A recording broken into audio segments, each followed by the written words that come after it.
자, 블라스팅 암모니아 나이트레이트 블라스팅 익스플로시브, 그러니까 가장 많이 쓰는 건 탄광이에요. 탄광에서 사용되면서 퍼미서블 익스플로시브라고 하는데, 퍼미서블이란 말 자체는 탄광에서 사용할 수 있다는 뜻인데, 이게 그 탄광에서 쓸 때 미국에서는 퍼미서블이라는 단어를 쓰고 영국에서는 퍼미티드라는 이름으로 분리를 합니다. 근데 어차피 영어는 똑같죠. 사용 가능한, 어디에? 탄광에. 그리고 독일에서는 폭발성이 가능한 안전한 화약이라고 아예 분류를 합니다. 그리고 이 암모니아 나이트레이트 블라스팅 익스플로시브는 1885년 프랑스 파르비에가 탄광에서 발파를 처음 사용합니다. 대신에 이제 온도를 좀 낮춰야 되니까 온도를 낮추기 위해서 간헐 소염제를 쓰는데, 간헐 소염제는 가장 흔하게 쓰이는 건 소금이에요, 소금. 소금을 조금 섞어 쓰면은 온도가 좀 떨어지게 되죠. 그래서 그 이제 니트로글리세린과 니트로셀룰로스 외에 암모늄 나이트레이트 블라스팅 익스플로시브에는 사용된 폭약은 이런 것들도 써요. 근데 이런 건 지금 모를 수도 있어요. 모를 수도 있는데 뭐 뒤에 나오니까 너무 걱정하지 마시고. 자, 초창기 탄광의 폭약들은 니트로글리세린을 사용하지 않았었는데 지금은 이제 그 위력을 높이기 위해서 니트로글리세린을 씁니다. 그런데 니트로글리세린을 사용하지 않았던 암모늄 나이트레이트 블라스팅 익스플로시브와 구분하기 위해서 암모늄 나이트레이트 젤라틴 익스플로시브라고 얘기를 합니다. 그래서 여기 보면은 품명이 있고 AN이라는 게 암모늄 나이트레이트고 NG가 니트로글리세린, 뭐 DNA는 다이나이트레이트 톨루엔인데 모르셔도 돼요. 레진도 몰라도 되고 못 들러도 되는데, 여기 보시면 니트로글리세린이 있는 것도 있고 없는 것도 있잖아요. 그 함량이 높으면 높을수록 위력이 크다고 생각하시면 돼요. 온도도 높고 단단한 화석에 쓰면 된다고 생각해요. 그리고 가격은 당연히 더 높아지겠죠. 높아집니다. 자, 초안이 이제 얘가 초안인데, 초안이 사실은 처음부터는 화약으로 분류되지 않았어요. 화약으로 분류되지 않고 지금도 얘는 뭐의 원료냐면 비료의 원료예요. 비료. 근데 초안도 다이나마이트만큼 사고가 많이 일어났어요. 1921년 독일 오파우 에서 발생한 대규모 폭발 사고가 있었는데, 이때까지만 해도 이게 화약으로 간주되지 않았어요. 우리나라도 아직 이게 화약으로 분류되지 않아요. 근데 화약학을 보면 이건 3차 화약이에요.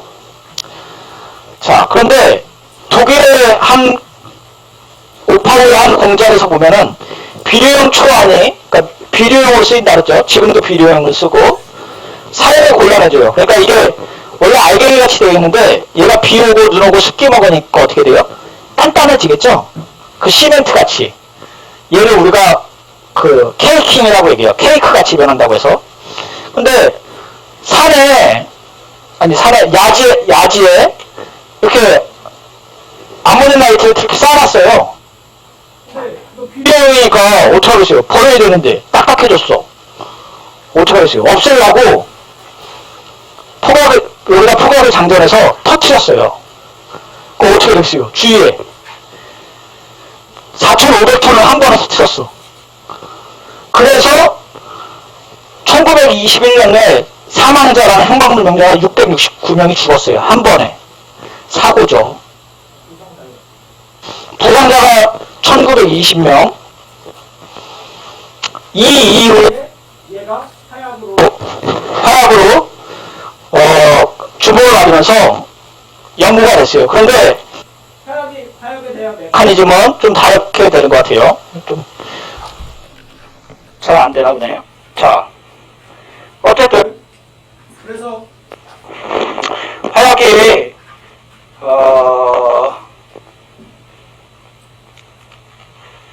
발생되면서 이제 메커니즘은 두 개인데 그냥 읽어보시면 좋겠고, 2차 세계대전이 끝나고 나서 미국은 유럽에 F판이라는 부르던 비료용 초안을 수출했어요. 그런데 미국에서 이제 유럽으로 이제 그 물건을 팔 때 배에다 선적을 했어요. 배에다가. 그 비료용이니까 독일의 오파우에서 사고가 나고 나서 미국도 이게 화약으로 분류되지 않았었어요. 그래서 여기 보시면 이게 얘가 아마 그랜드 캠프죠, 얘가. 여기다가 배에다가 우리 세월호처럼 얘를 되게 많이 실었어요. 텍사스에서. 실은 다음에 태워봤는데 여기서는 그때는 화약으로 간주되지 않을까? 이때 담배 피고 뭐 이럴 때 다 그럴 때예요. 그런데 밤새 그랜드 캠프호랑 하이플라이호가 터져요. 연속으로. 4월 16일, 17일. 미국 텍사스에서. 그때 몇 명 죽었냐? 568명이 죽었어요. 568명이 죽었는데, 그때 당시에 텍사스 전체 인구가 몇 명이었냐면, 16,000명이었어요. 텍사스 전체 인구가. 텍사스 전체 인구가 16,000명이면,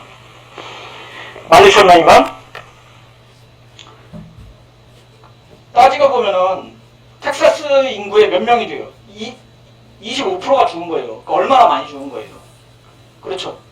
텍사스 자체에 있는 인구가 되게 많이 죽었고, 이후에 미국에서도 옥시다이징 머티리얼, 그러니까 산화제죠. 산화제로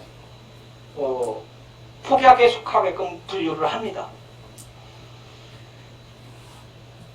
우리나라에서도 이런 사고가 일어났어요. 언제냐면 북한에서 일어났었습니다. 북한에서 2004년도니까 한 17년 전이죠. 17년 전에 평안북도 용천군에서 용천구역 내에 서 있던 열차 내에서 폭발이 발생을 했어요. 그런데 이게 북한이다 보니까 우리나라가 아니잖아요. 그래서 확인된 바는 없어요.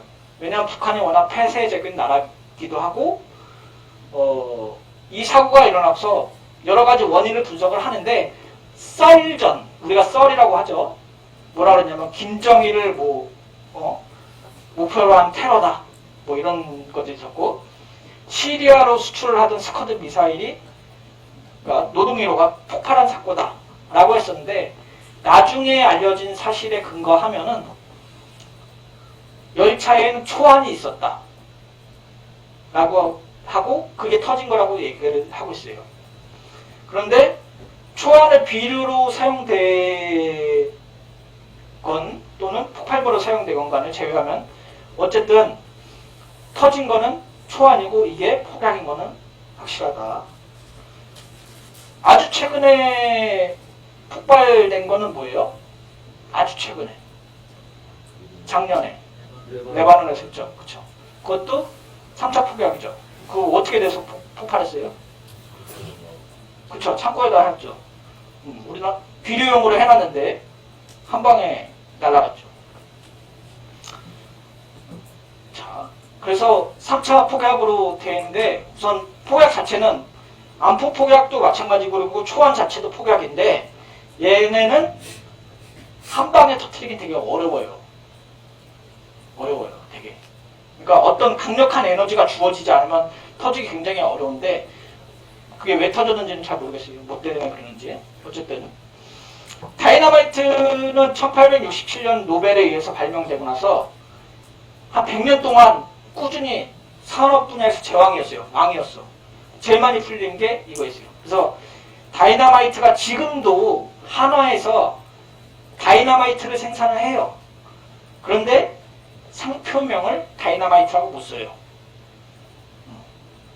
거기 이름이 뭐 뉴마이트 이런 이름을 쓸 거예요. 다이너마이트가 아직도 고유 상품명이고 쓰질 못해요. 그리고 니트로글리세린도 함량이 조금 달라요. 그런데 사고가 항상 나니까, 그리고 폐수도 많이 발생돼요.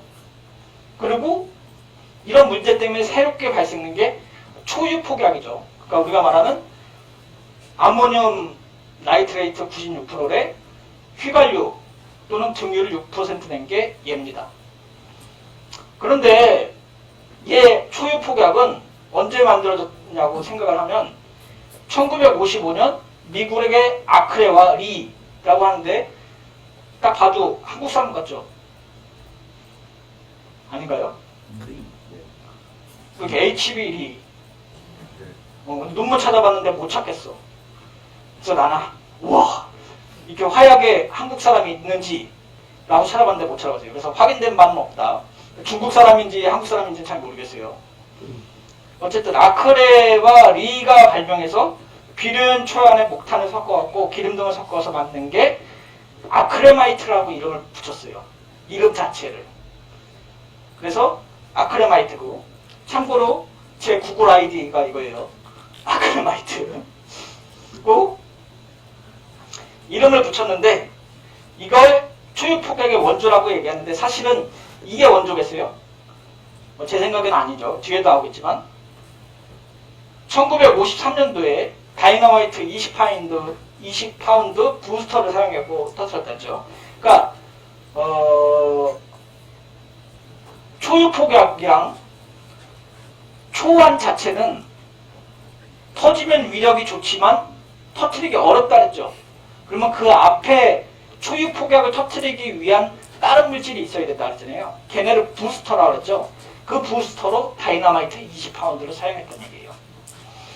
자, 그런데 얘가 초유 폭약이 이렇게 생겼는데 얘가 산업용으로 잘 사용되었던 이유 중에 하나는 얘가 싸요. 그리고 구슬로 돼 있고 알맹이로 돼 있어요. 얘를 옮기려면은 이렇게 포드로 돼 있어요. 이거 하나에서 나온 거죠? 이거 하나에서 나오는 거예요. 편리하게 돼 있어요. 그런데 얘가 아크레마이트가 원조냐? 그건 아니고 사실은 올손과 노르바인이 아모늄 나이트레이트 80에 목탄 20% 섞었잖아요. 그게 원조라고 보는 게 조금 더 타당하다고 공학적으로는 보여요. 지금 왼쪽에 여기 있는 그림은 뭐냐 하면은 이게 채석하는 과정이에요. 그래서 이게 돌살이라고 생각을 하면은 구멍을 이렇게 뚫고 여기다가 다이너마이트를 넣겠죠. 다이너마이트를 넣고 빵 터뜨리면 얘네가 앞으로 이렇게 꼭 떨어지겠죠. 그게 다이너마이트 이제 채석하는 건데, 구멍을 뚫었을 때 얘 초안을 이렇게 넣으면 돼요. 자, 그런데 초안 폭약에도 단점이 있어요. 뭐가 단점이냐면 얘도 비 오는 날 못 써. 왜냐면 얘가 밀도가 0.9예요. 그래서 만약에 특히 우리나라는 지하수가 많죠. 구멍을 뚫었는데 물이 있다고 생각해 볼게요. 그러면 어떻게 돼요? 얘를 알갱이를 쭉 넣는데 물 위에 뜨겠죠? 꽉 안 채워져요. 이게 단점이에요. 그리고 얘가 구멍에 채운다고 해도 우리 조총처럼 이렇게 다져야 되잖아요. 다지기가 어려워요. 이게 꽉 안 다져져요. 이런 단점이 있습니다. 그래서 암포 역시 굉장히 그 단점이 많아요. 그래서 우리가 지금 앞에서 배웠던 흑색 화약의 단점을 개선하기 위해서 뭐 염소산염 폭약 뭐 이런 거 만들었고, 그 다음에 위력이 낮기 때문에 다이너마이트 나왔고, 그 다음에 초안 폭약 나왔죠. 그래서 나온 게 얘 폭약을 만드는 이런 단점들이 있었고, 얘네도 다시 다음으로 나오는 폭약이 있어요. 그 다음으로 나오는 폭약이 뭐냐면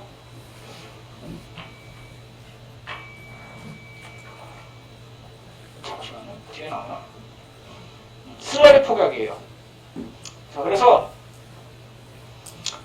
암포 역시 갖고 있던 고유의 성질 때문에 한계에 직면하고 위력이 약하고 내수성이 취약하고 외관만으로 완벽하게 극복시킬 수 없어 전폭약이 필요하고 비중이 0.8에서 0.9에서 물보다 가벼우니까 뜨겠죠.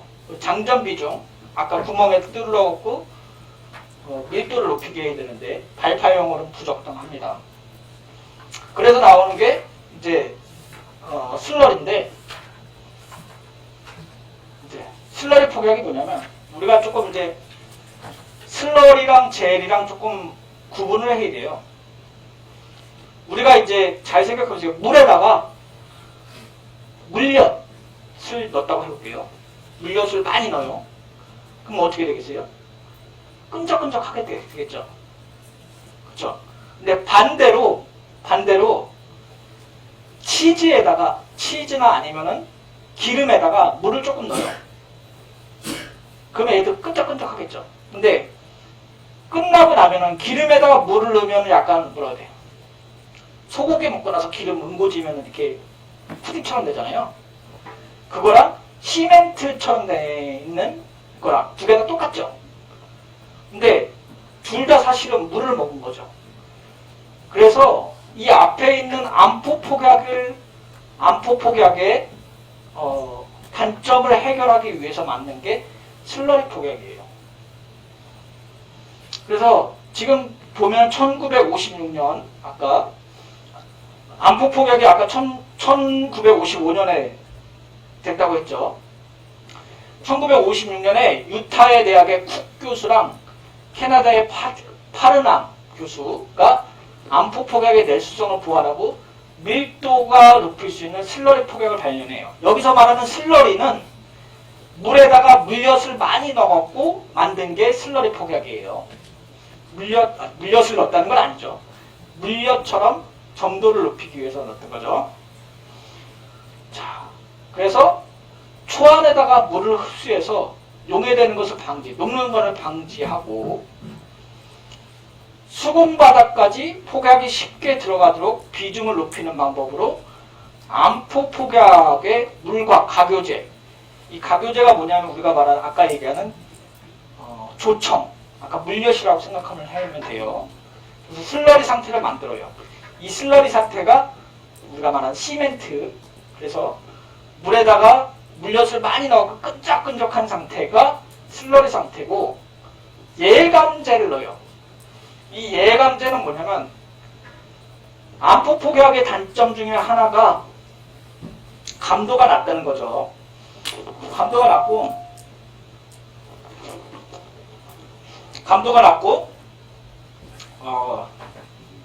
그 상태에서 물을 집어넣었잖아요. 지금 끈적끈적하게. 그러니까 감도가 더 낮아. 그래서 예감제로 알루미늄을 넣어요. 그리고 TNT도 넣습니다.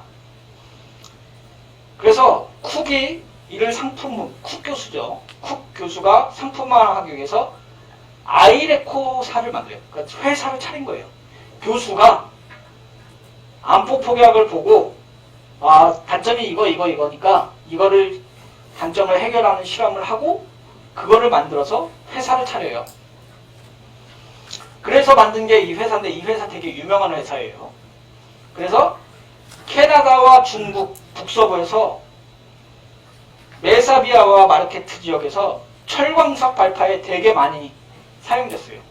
그러니까 이분도 이 교수님 두 분도 떼돈을 본 거지. 떼돈을 본 거예요. 그래서 슬러리 폭약의 출현으로 폭약이 물과 공존할 수 없다는 것이 우리가 기존의 상상이었죠. 왜냐하면 우리가 흑색 화약을 처음 만들 때도 뭐라 그랬어요? 단점이 비 올 때 못 사용한다 했죠. 물의 흡수가 많이 되고. 그 다음에 뭐가 있었냐면 우리가 초암 폭약도 그랬죠. 그렇죠. 그런데 슬러리 폭약은 초암 폭약이 물 때문에 못 쓴다고 하니 차라리 처음부터 물을 집어넣자 라는 게 컨셉이었어요.